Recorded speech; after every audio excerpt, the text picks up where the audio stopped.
ओम शांति। 9 जुलाई 2026 के ईश्वरीय महावाक्य।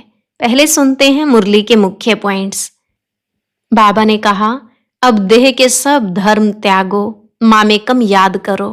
इसको ही कहा जाता है जीते जी मरना।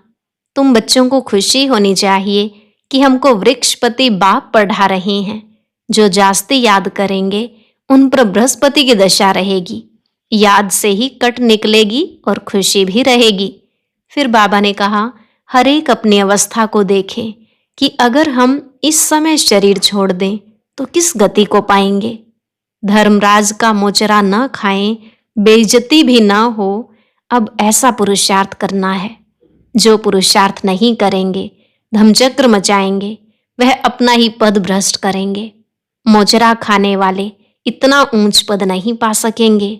लास्ट में बाबा ने कहा, बच्चे अपना कल्याण चाहते हो तो अपने पास नोटबुक रखो, अपना चार्ट नोट करो, चेक करो हमने सारे दिन में कितना समय बाप को याद किया। इसमें अपनी ही उन्नति है। अब सुनते हैं महावाक्यों को विस्तार से। मुरली का सार। मीठे बच्चे, वृक्षपति बाप ने तुम बच्चों पर बृहस्पति की दशा बिठाई है। अभी तुम अविनाशी सुख की दुनिया में जा रहे हो। प्रश्न, अविनाशी बृहस्पति की दशा किन बच्चों पर बैठती? उनकी निशानी क्या होगी? उत्तर, जो बच्चे जीते जी देह के सब संबंधों को त्याग अपने को आत्मा निश्चय करते, ऐसे निश्चय आत्मिक बुद्धि वाले बच्चों पर बृहस्पति की दशा बैठती है। उनके ही सुख का गायन है कि अतीन्द्रिय सुख गोप गोपियों से पूछो, उनकी खुशी कभी भी गुम नहीं हो सकती। गीत। ओम नमो शिवाय। ओम शांति। बच्चों ने बाप की महिमा सुनी। आज के दिन को कहा ही जाता है वृक्षपति डे, जिसको मिलाकर कहा है बृहस्पति। इनको ही गुरुवार भी कहा जाता है। न सिर्फ गुरुवार परंतु सतगुरुवार बंगाल में बहुत मानते हैं। गाया जाता है मनुष्य सृष्टि का बीज रूप, इसलिए वृक्षपति कहते हैं। बीज ठहरा तो पति भी ठहरा। वृक्ष के बीज को बाप भी कहेंगे। उनसे वृक्ष उत्पन्न होता है। यह है मनुष्य सृष्टि रूपी झाड़। इनका बीज ऊपर में है। तुम जानते हो हम बच्चों पर अब अविनाशी वृक्षपति की दशा है, क्योंकि अविनाशी स्वराज्य मिल रहा है। सतयुग को कहा ही जाता है अविनाशी सुख धाम। कलयुग को कहा जाता है विनाशी दुख धाम। अभी दुख धाम का विनाश होना है। सुख धाम अविनाशी है, आधा कल्प चलता है। जो अविनाशी वृक्षपति स्थापन कर रहे हैं, बच्चों को सर्विस के लिए पॉइंट्स नोट करनी है। प्रदर्शनी में यह पॉइंट्स मुख्य समझाने की हैं, क्योंकि मनुष्य तो कुछ भी जानते नहीं। बरोबर यह है ज्ञान। अब बाप यह ज्ञान देते ही हैं नई और पुरानी दुनिया के बीच में। फिर यह प्रायलोप हो जाता है। देवताओं को यह ज्ञान नहीं होता है। अगर यह चक्र का ज्ञान हो तो फिर राजाई में मजा ही न आए। अभी भी तुमको ख्याल होता है ना, क्या राज्य लेकर फिर हमारी यह हालत होगी। परंतु यह तो ड्रामा बना हुआ है। चक्र को फिरना ही है। वर्ल्ड की हिस्ट्री ज्योग्राफी रिपीट हो रही है। कैसे रिपीट हो रही है यह तुम बच्चे जानते हो। यह है मनुष्य सृष्टि। तुम्हारी बुद्धि में मूल वतन का झाड़ भी है। सेक्शन सबका अलग अलग है। यह बातें कोई की बुद्धि में कभी नहीं होंगी। कोई शास्त्रों में तो यह लिखी हुई नहीं है। हम आत्मा असुल शांति धाम की रहवासी हैं, अविनाशी हैं, कब विनाश को नहीं पाते। वह समझते हैं बुदबुदा पानी से निकल फिर उसमें मिल जाता है। तुम्हारी बुद्धि में सारा राज है। आत्मा अविनाशी है, जिसमें सारा पार्ट नोंधा हुआ है। यह चक्र का नॉलेज कोई शास्त्रों में नहीं है। भल कहाँ कहाँ स्वास्तिका भी दिखाते हैं। चक्र की सिर्फ ऐसे ऐसे लकीर लगा देते हैं, जिससे सिद्ध होता है अनेक धर्म थे। बाप ने समझाया है मुख्य धर्म और शास्त्र हैं 4। सतयुग त्रेता में तो कोई धर्म स्थापन होता नहीं, न वहाँ कोई धर्म शास्त्र होता है। यह सब द्वापर से शुरू होते हैं। फिर देखो कितनी वृद्धि होती है। अच्छा, गीता कब सुनाई गई? बाप कहते हैं, मैं कल्प के संगम युगे ही आता हूं। उन्होंने फिर कल्प अक्षर निकाल सिर्फ संगम युगे युगे लिख दिया है। वास्तव में संगम युगे और कोई धर्म स्थापन नहीं करते हैं। ऐसे नहीं कि त्रेता के अंत, द्वापर के आदि के संगम पर इस्लामी धर्म स्थापन हुआ। नहीं, कहेंगे द्वापर में स्थापन हुआ। यह संगम का सुहावना समय है, जिसको कुंभ कहते हैं। कुंभ संगम को कहा जाता है। यह है आत्माएं और परमात्मा के मिलन का संगम।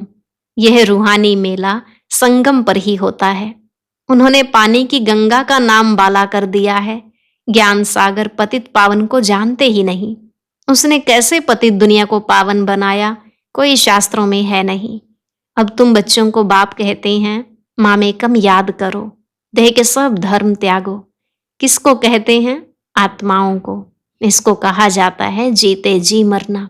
मनुष्य शरीर छोड़ते हैं तो देह के सब संबंध छूट जाते हैं। बाप कहते हैं, जो भी देह के संबंध हैं वह सब छोड़ अपने को आत्मा निश्चय करो। निश्चय आत्मिक बुद्धि बनो। जितना जास्ती याद करेंगे तो बृहस्पति की दशा होगी। जांच करो हम शिव बाबा को कितना याद करते हैं। याद से ही कट निकलती जाएगी और तुमको खुशी होगी। तुम महसूस कर सकते हो हम आत्मा कितना बाप को याद करते हैं। अगर कम याद करेंगे तो कट भी कम निकलेगी, खुशी भी कम रहेगी, पद भी कम पाएंगे। आत्मा ही सतो रजो तमो बनती है। इस समय का ही गायन है गोप गोपियों के अतीन्द्रिय सुख का। और कुछ भी याद नहीं पड़ता है सिवाय बाप के, तभी खुशी का पारा चढ़ेगा। हमारे ऊपर बृहस्पति की दशा अथवा सतगुरु की दशा है। फिर कभी खुशी गुम हो जाती है तो कहते हैं बृहस्पति की दशा बदल राहु की बैठी है। कोई बहुत साहूकार होते हैं, कोई सट्टा लगाया, यह देवाला निकला। भारत में ही जब ग्रहण लगता है तो कहते हैं दे दान तो छूटे ग्रहण। तुम्हारा देवी देवता धर्म भी 16 कला संपूर्ण था, उनको ग्रहण लगा हुआ है। राहु की दशा बैठती है, इसलिए देवताओं के आगे जाकर गाते हैं, आप सर्वगुण संपन्न, हम पापी कपटी हैं। अभी तुम समझते हो, राहु का ग्रहण लगने से सब काले बन गए हैं। चंद्रमा की पिछाड़ी में लकीर जाकर रहती है। बाप भी समझाते हैं, तुम देवी देवताओं के भी चित्र हैं। गीता ही आदि सनातन देवी देवता धर्म का शास्त्र है, परंतु यह अपने धर्म को नहीं जानते हैं। रिलीजियस हेड्स भी कॉन्फ्रेंस करते हैं। तुम वहां भी समझा सकते हो, ईश्वर सर्वव्यापी तो है नहीं, वह तो बेहद का बाप है। बच्चों को आकर वर्षा देते हैं, साधु संत आदि को तो वर्षा मिलता नहीं, तो मानेंगे कैसे? तुम बच्चों को ही वर्षा मिलता है। मुख्य बात है ही यह सिद्ध करने की कि ईश्वर सर्वव्यापी नहीं है। शिव जयंती होती है, शिव जयंती कहो अथवा रुद्र जयंती कहो। रुद्र यह ज्ञान यज्ञ रचते हैं, है तो शिव। वही गीता ज्ञान यज्ञ है जिससे विनाश ज्वाला प्रज्वलित हुई है। प्रैक्टिकल में तुम देखते हो कैसे निराकार बाबा ने रुद्र ज्ञान यज्ञ रचा है। साकार तो कुछ कर न सके, यह बेहद का यज्ञ है। इनमें सारी पुरानी दुनिया स्वाहा होनी है, बाकी तो वह सब है जिस्मानी यज्ञ। कितना रात दिन का फर्क है। बाप कहते हैं यह रुद्र ज्ञान यज्ञ है, विनाश भी होना है। तुम जब पास हो जाएंगे, पूरा योगी और ज्ञानी बन जाएंगे, तो फिर तुम्हारे लिए नई दुनिया स्वर्ग चाहिए, नरक का जरूर विनाश चाहिए। राजस्व अश्वमेध अक्षर भी ठीक है, घोड़े को स्वाहा करते हैं। वास्तव में है तुम्हारा यह रथ। एक दक्ष प्रजापति का भी यज्ञ रचते हैं, उनकी भी कहानी है। अब तुम बच्चों को कितनी खुशी होनी चाहिए। हमको वृक्षपति बाप पढ़ा रहे हैं। हमारे ऊपर अब बृहस्पति की दशा है, हमारी अवस्था बहुत अच्छी है। फिर चलते चलते लिखते हैं, बाबा हम तो मूंझ गए हैं। पहले हम बहुत खुशी में थे, अब पता नहीं क्या हुआ है। यहाँ आकर बाप का बनना बड़ी यात्रा है। वहाँ तीर्थ यात्राओं पर जाते हैं तो कितने पैसे खर्च करते हैं। अब यहाँ तो दान करने की बात नहीं, इनमें कुछ भी पैसा खर्च नहीं करना है। वह है जिस्मानी यात्राएं तुम्हारी है रूहानी यात्रा। जिस्मानी यात्रा से फायदा कुछ भी नहीं। गीत में भी है ना, चारों ओर लगाए फेरे, फिर भी जन्म जन्मांतर दूर रहे। अभी तुम समझते हो कितनी ढेर यात्राएं की होंगी। कहाँ न कहाँ मनुष्य जाते जरूर हैं। हरिद्वार में गंगा जी पर जरूर जाते हैं। पतित पावनी गंगा समझते हैं ना। अब वास्तव में तुम हो सच्ची सच्ची ज्ञान गंगाएं। तुम्हारे पास भी बहुत आकर ज्ञान स्नान करते हैं। बाबा ने समझाया है, सतगुरु एक ही है, सर्व का सदगति दाता, सिवाय एक सतगुरु के और कोई गुरु नहीं। बाप कहते हैं, मैं तुमको कल्प कल्प संगम युग पर आकर सदगति दे पुजारी से पूज्य बनाता हूं। फिर तुम पुजारी बन दुखी बन जाते हो। यह भी अभी पता पड़ा है। बरोबर हमारा आधा कल्प राज्य चलता है। फिर द्वापर में हम सो देवी देवता वाम मार्ग में चले जाएंगे। जब रावण राज्य शुरू होता है तब से ही वाम मार्ग शुरू होता है। उनकी भी निशानियां हैं। जगन्नाथ के मंदिर में जाओ तो अंदर काली मूर्ति है, बाहर में देवताओं के गंदे चित्र हैं। उस समय अपने को भी थोड़ी ही समझ में आता था कि क्या है। विकारी मनुष्य विकारी दृष्टि से देखेंगे तो समझते थे देवताएं भी विकारी थे। यह लिखा हुआ है, देवताएं वाम मार्ग में जाते हैं। ड्रेस भी देवताओं की दी है। यहां भी दिलवाड़ा मंदिर में जाओ तो ऊपर में स्वर्ग लगा हुआ है, नीचे तपस्या में बैठे हैं। इन सब राजों को और कोई जानते नहीं है। बाबा का तो अनुभवी रथ है ना। तुम बच्चे अब समझ रहे हो, आत्माएं और परमात्मा अलग रहे बहुकाल। तुम जो पहले अलग हुए हो, फिर तुम ही आकर पहले मिलते हो। सतयुग का फर्स्ट प्रिंस है श्री कृष्ण। श्री कृष्ण का बाप भी तो होगा ना। श्री कृष्ण के माँ बाप का इतना कुछ दिखाते नहीं हैं, सिर्फ दिखाते हैं माथे पर रखकर नदी से उस पार ले गया। राजाई आदि कुछ नहीं दिखाई है। उनके बाप की महिमा क्यों नहीं है? अभी तुम जानते हो, इस समय श्री कृष्ण की आत्मा ने अच्छी रीति पढ़ाई पढ़ी है, जिस कारण माँ बाप से भी ऊंच पद पाया है। तुम समझते हो हम श्री कृष्ण की राजधानी में थे, स्वर्ग में तो थे ना। फिर हम चंद्रवंशी बने, अब फिर सूर्यवंशी बनने के लिए श्रीमत पर चल पावन बन पावन दुनिया के मालिक बनेंगे। हर एक अपनी अवस्था को देख सकते हो। अगर हम इस समय शरीर छोड़ दें तो किस गति को पाएंगे, हर एक समझ सकते हैं। जितना बाप को याद करेंगे उतने विकर्म विनाश होंगे। मनुष्य के ऊपर कोई आफतें व दुख आता है, वह देवाला निकालते हैं तो साधुओं का जाकर संग करते हैं। फिर मनुष्य समझते यह तो भक्त आदमी है, ठगी थोड़े ही करेंगे। ऐसे ऐसे भी 2-4 वर्ष में बहुत धनवान हो जाते हैं। उन्हों के बहुत छिपे हुए पैसे होते हैं। हर एक अपनी बुद्धि से समझ सकते हैं। तुम्हारे में भी बहुत हैं जो बहुत कम याद करते हैं। इसलिए बाबा कहते हैं, अपना कल्याण चाहते हो तो अपने पास नोटबुक रखो, चार्ट नोट करो। हम सारे दिन में कितना समय याद में रहे। मनुष्य तो सारी जीवन की भी हिस्ट्री लिखते हैं। तुमको तो सिर्फ याद का चार्ट लिखना है। अपनी ही उन्नति है। बाबा को याद नहीं करेंगे तो ऊंच पद पा नहीं सकेंगे। विकर्म विनाश ही नहीं होंगे तो ऊंच पद कैसे पाएंगे? फिर सजाएं खानी पड़ेंगी। मोचरा जो नहीं खाएंगे तो पद अच्छा मिलेगा। मोचरा खाकर फिर कुछ थोड़ा बहुत पद पाना वह क्या काम का? धर्मराज का मोचरा न खाएं, बेइज्जती न हो, यह पुरुषार्थ करना है। तुम देखते हो शिव बाबा बैठा रहता है, फिर धर्मराज भी है। तुमको सब साक्षात्कार कराते हैं। तुमने यह किया था, याद है? अब खाओ सजा।